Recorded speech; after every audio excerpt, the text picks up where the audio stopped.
హైదరాబాద్ లో ఓవైసీ వర్సెస్ మాధవిలత చాలా spirited contest జరిగింది. నేషనల్ మీడియాను అట్రాక్ట్ చేసిన సీటు తెలంగాణలో ఎక్కడైనా ఉంది అంటే అది హైదరాబాద్ సీటు.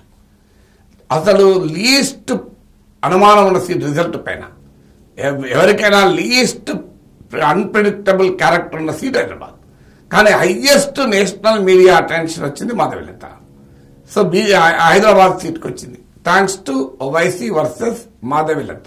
ఎందుకంటే ఓవైసీ నేషనల్ పొలిటికల్ సెలబ్రిటీ కావడము, ఆయన ముస్లిం ఓటర్లను దేశమంతా సంఘటితం చేయడము, తద్వారా ఆయన బీజేపీకి హెల్ప్ చేస్తున్నాడని ప్రతిపక్షాలు విమర్శించడము, మోడీ పైన బీజేపీ పైన చాలా పవర్ఫుల్ క్రిటిక్ గా పార్లమెంట్ లోపల బయట ఓవైసీ ఉండడము ఒక ఫ్యాక్టర్. ఓవైసీ పైన మాధవిలతను పెట్టడం ద్వారా బీజేపీ ఒక ఆసక్తికరమైన కాంటెస్ట్ ప్రారంభించింది.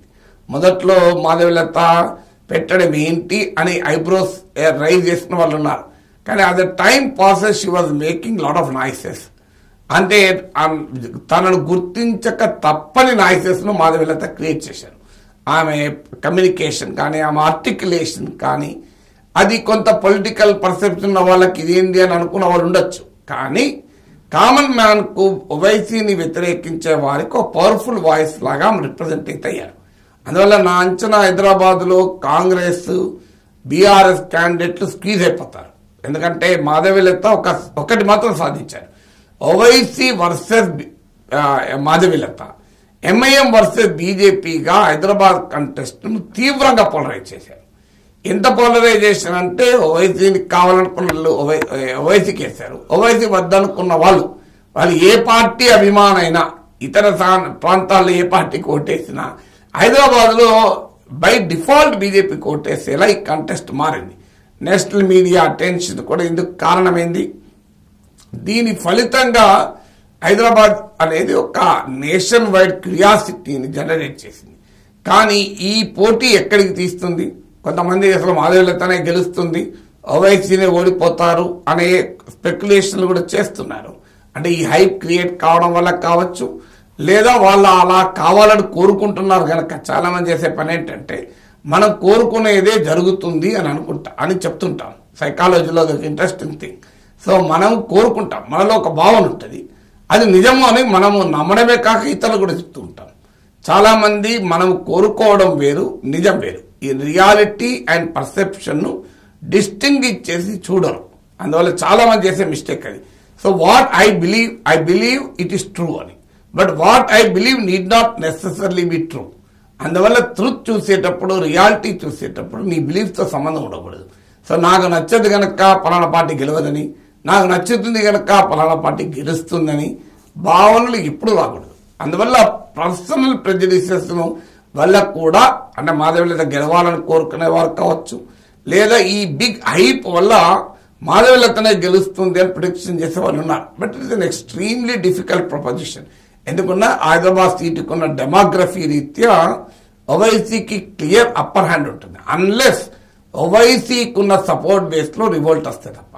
భారతీయ జనతా పార్టీ సక్సెస్ఫుల్ గా చేయగలిగింది ఓవైసీ వ్యతిరేక హిందూ ఓటు కన్సాలిడేషన్. ఈ హిందూ ఓటు కన్సాలిడేషన్ వల్ల ఓవైసీకి ఏ రకమైన ప్రమాదం ఉండదు. ప్రమాదం ఏమైనా ఉంటే బీఆర్ఎస్ ఉంటుంది, కాంగ్రెస్ ఉంటుంది. కానీ హిందూ ఓటు ఏమి ఓవైసీకి వచ్చేది లేదు కనుక ఎంత స్ట్రాంగెస్ట్ హిందూ కన్సాలిడేషన్ చేసినా ఓవైసీకి ప్రమాదం ఉండదు. ఎందుకంటే డెమోగ్రఫీ రీత్యా ముస్లిం ఓటర్ ఎక్కువ. హిందూ కన్సాలిడేషన్ బీజేపీ చేస్తున్న కొద్దీ అనివార్యంగా ముస్లిం కన్సాలిడేషన్ కౌంటర్ పోలరైజేషన్ అవుతుంది. అది ఓవైసీకి మళ్లీ లాభం అవుతుంది. ఓవైసీ పైన గొలిగే వాళ్ళు, అలిగే వాళ్ళు, అసంతృప్తి ఉన్న వాళ్ళకు కూడా బీజేపీ చేసిన హిందూ పోలరైజేషన్ వల్ల ఓవైసీ వైపు పోలరైజ్ అయ్యేటువంటి అవకాశం ఉంటుంది. సో కానీ బీజేపీ నిజంగానే ఓవైసీని ఓడించాలి అనే బలమైన కోరిక ఉంటే అసలు ముస్లిం ఓట్ బేస్ లో చీలిక తెగలగాలి. సో అది ఏదో ఒక మరో కొత్త పార్టీ ద్వారానో లీడర్ల ద్వారానో స్ట్రక్చరల్ గా ఓవైసీకున్న స్ట్రక్చరల్ సపోర్ట్ బేస్ ను వీకెన్ చేయాలి. ఆ ప్రయత్నం బీజేపీ కూడా చేసినట్లేదు. అది కాంగ్రెస్ చేయదు, బీఆర్ఎస్ చేయదు. ఎందుకంటే వారు ఎంఐఎం అవసరాలపైన ఆధారపడ్డ రాజకీయ పార్టీలు. బహుశా భారతీయ జనతా పార్టీ కూడా ఎంఐఎం పై అవసరాలకు ఆధారపడుతున్న పార్టీయా అనే అనుమానం ఇక్కడే వస్తుంది. దేశవ్యాప్తంగా ఓవైసీ అవసరం ఉన్నది కనుక ఓవైసీ ముస్లిం ఓటును సెక్యులర్ పార్టీస్ పోకుండా తన వైపు తిప్పుకోవాలి కనుక ఓవైసీని డీలెజిటిమైజ్ చేయకూడదు అనుకున్నారా? అందువల్ల BJP wanted to strike but not wound Owaisi. అంటే ఓవైసీని కొట్టాలి కానీ గాయపరచకూడదు అనే వైఖరి అనుసరించింది. ఈ ప్రాసెస్ లో ఒక్కోసారి మనం గాయపరచకూడదని కొట్టినా గాయం తగలవచ్చు, అది చెప్పలేము. అనుకోకుండా కొన్ని సందర్భాల్లో నీవు యాక్షన్ కొరకు చేసిన సినిమాలలో హీరోలకు దెబ్బలు తగులుతాయి చూడండి, అది యాక్షనే కావచ్చు, డూప్ సీన్ లో కూడా దెబ్బలు తగులుతుంటాయి. సో అలా మనం ఇంట్లో కూడా యాక్షన్ చేసేటప్పుడు కూడా దెబ్బలు తగులుతుంటాయి. అందువల్ల బీజేపీ అసలు ఎజెండా మాత్రం they want to strike Owaisi but not wound. ఓవైసీని కొట్టాలి కానీ గాయం కాకూడదని. కానీ కొన్ని సందర్భాల్లో నువ్వు గాయం కాకుండా కొట్టాలనుకున్నా నీకు సంబంధం లేకుండానే నువ్వు కొట్టడం వల్ల గాయం తగలచ్చు. అది తగులుతుందా లేదా నాకు తెలియదు, కానీ బట్ డెఫినెట్ గా ఓవైసీని ఓడించాలి అంటే హిందూ ఓట్ కన్సాలిడేషన్ వల్ల జరగదు. హిందూ ఓట్ కన్సాలిడేషన్ కౌంటర్ ముస్లిం కన్సాలిడేషన్ కారణమై ఓవైసీకి లాభం అవుతుంది.